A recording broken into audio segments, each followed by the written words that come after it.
Madame Sandrine Omotoni, bonsoir et bienvenue au journal de la télévision rwandaise. Bonsoir et merci. D'abord, félicitations. 20 ans, c'est un très grand parcours. Qu'est-ce qui fait votre fierté aujourd'hui? Alors, 20 ans d'activité, qu'est-ce qui fait notre fierté aujourd'hui? Alors, c'est la réalisation de voir qu'après 20 ans d'activité à travers tout le pays, à travers les différentes communautés, nous voyons aujourd'hui le résultat de notre travail, que ce soit le travail dans le domaine de la santé, dans le domaine de l'éducation ou encore dans le renforcement des capacités des femmes et le renforcement des capacités économiques de nos jeunes. Nous voyons aujourd'hui à travers donc, les différentes communautés du Rwanda les graines qui viennent justement, des premières graines qui ont été posées par la première dame, son Excellence Madame Jeannette Kagame, il y a 20 ans maintenant. Comme vous venez de mentionner les graines, parlons de imbuto en français, semences. Peut-on espérer que ces semences porteront des fruits au-delà de vos bénéficiaires? Oui, alors si vous me permettez de retourner un petit peu dans le passé, lorsque la Fondation a commencé en 2001, nous portions un nom différent en fait. Nous avions commencé avec un projet qui se concentrait sur la prévention de la transmission du virus VIH-Sida de la mère à l'enfant. Donc en 2001, si nous retournons encore une fois dans le passé de notre pays, c'était une période qui était très difficile, il y avait beaucoup de priorités et une de ces priorités concernait justement la crise qui était liée à la transmission du virus. Donc il y a 20 ans, son Excellence la Première Dame s'est donc mise au travail avec un groupe de femmes dédiées à la cause du renforcement donc, des communautés à travers le pays et d'essayer de se concentrer donc, sur cet élément clé, les mamans qui étaient enceintes et qui devaient pouvoir donner naissance à des enfants en pleine santé. Donc les mamans qui étaient enceintes et qui devaient pouvoir donner naissance à des enfants en pleine santé. Au fur et à mesure que les années sont passées, l'équipe qui travaillait donc avec son Excellence la Première Dame a donc réalisé aussi qu'il y avait d'autres besoins au sein de la communauté rwandaise. Et petit à petit, les graines qui avaient donc commencé avec le projet de prévention donc de la transmission du virus VIH-Sida de la mère à l'enfant, ou PACFA, de son nom en 2001, a évolué petit à petit jusqu'en 2007 où l'organisation a été renommée Imbuto Foundation pour donc représenter le portfolio d'activités qui s'était beaucoup plus agrandi, les nouvelles graines qui étaient semées dans d'autres domaines que les domaines de la santé. Aujourd'hui, 20 ans plus tard, nous rencontrons des bénéficiaires d'il y a 20 ans qui ont maintenant des familles, qui sont dans des postes à haute responsabilité, que ce soit dans le gouvernement ou dans le secteur privé, et qui, elles aussi, à leur tour, ont redonné quelque chose à la communauté. Donc nous gardons foi que le travail qui a été fait depuis 20 ans continuera à donner encore de plus en plus de graines et nous verrons de belles plantes grandir dans les années à venir. Très intéressant. La vision de votre fondation étant d'avoir une nation forte, bien édifiée et valorisée, êtes-vous rassuré que les valeurs enseignées aux bénéficiaires de la fondation seront transmises aux jeunes en particulier et aux autres générations? Alors oui, la manière pour laquelle nous nous assurons que donc ces valeurs sont transmises d'une génération à une autre, c'est tout d'abord en commençant par observer comment les initiatives de la Fondation Imbuto sont mises en place.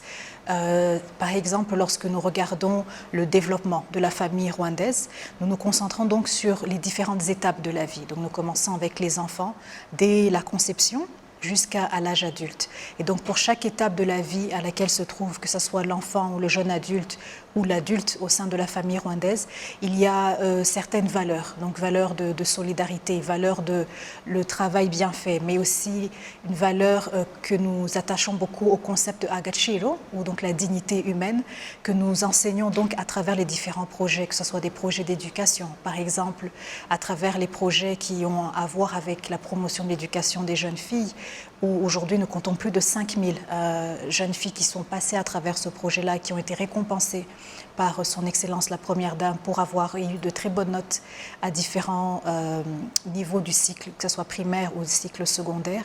Et ces jeunes filles donc s'organisent après, pour juste un exemple, s'organisent en termes donc de alumni, un groupe en fait de personnes qui ont été récompensées. Et à leur tour, elles organisent d'autres activités pour encourager leurs petites sœurs à vouloir atteindre les mêmes sommets qu'elles ont atteints.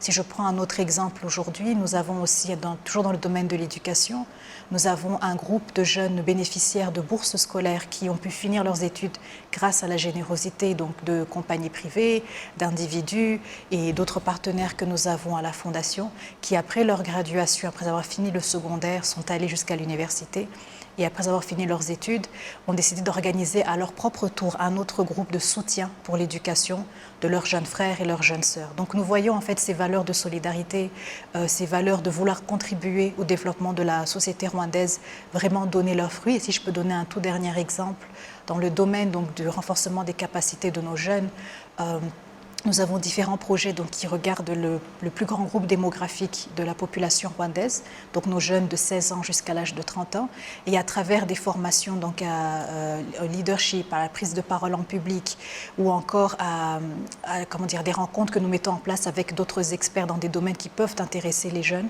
nous voyons que ces jeunes-là évoluent aussi, ont accès à de meilleures carrières et en retour reviennent parfois vers nous en demandant qu'est-ce qu'ils peuvent contribuer, comment est-ce qu'ils peuvent participer en fait à la continuité, du voyage de la Fondation Imbuto.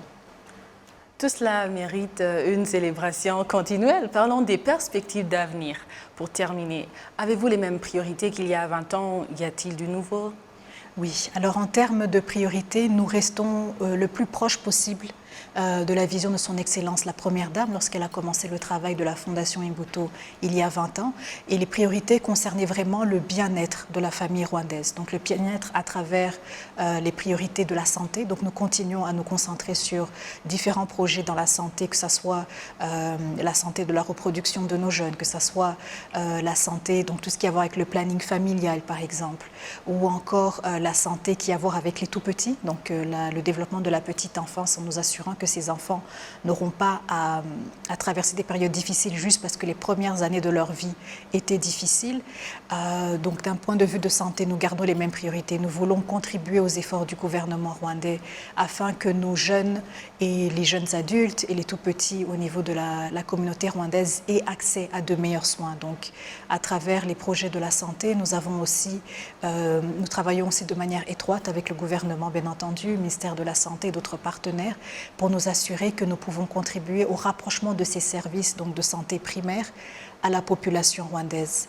En termes d'éducation, nous continuons toujours aussi à penser que l'éducation est une clé pour l'avenir de notre pays, surtout si nous voulons paraître encore plus compétitifs sur le domaine international, non seulement continental. Et enfin, sur le renforcement des capacités, que ce soit des femmes ou des jeunes adultes, nous pensons aussi que si ces jeunes doivent pouvoir porter la vision 2050 de notre pays, il faut leur donner tous les outils possibles. Donc en termes de priorités dans les projets, les priorités restent les mêmes. Cependant, ce que nous avons rajouté donc, dans cette nouvelle vision des 20 prochaines années à venir et toutes celles qui suivront, nous nous rendons compte en fait de l'importance de partager nos connaissances avec d'autres organismes basés dans la communauté.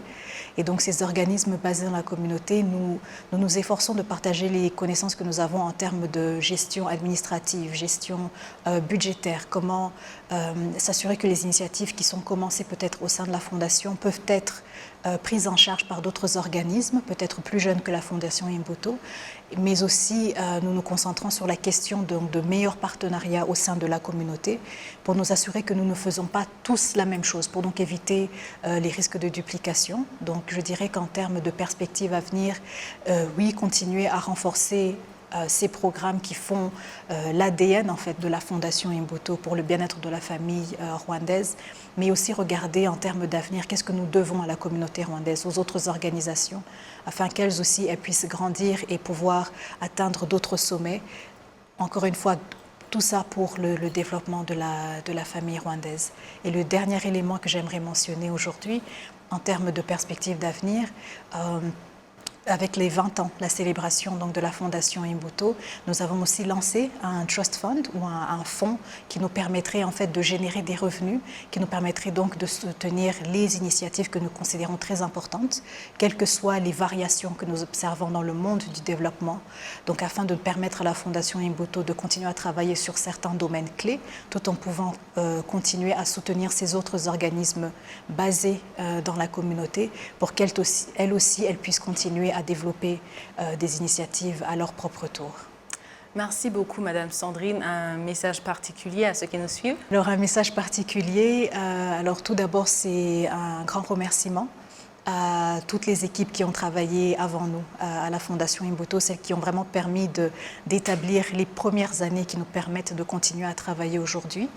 Un grand remerciement à tous nos partenaires, que ce soit les partenaires au niveau du gouvernement rwandais, les partenaires au niveau de tout ce qui est développement international et le secteur privé, les individus et toutes les personnes qui ont contribué au voyage donc, de la Fondation Imbuto jusqu'à ce jour. Et bien entendu, une promesse que nous faisons à tous nos bénéficiaires, que nous estimons que le travail que nous faisons avec eux a beaucoup d'importance. Nous remercions toutes ces communautés de nous avoir ouvert leurs portes afin que nous puissions travailler avec elles de manière encore plus étroite. Et message pour les prochaines 20 et 30, 40, 50 années à venir, c'est nous devons continuer le travail que nous faisons car nous le devons à nos communautés. Merci beaucoup, Madame Sandrine Omotoni. Merci.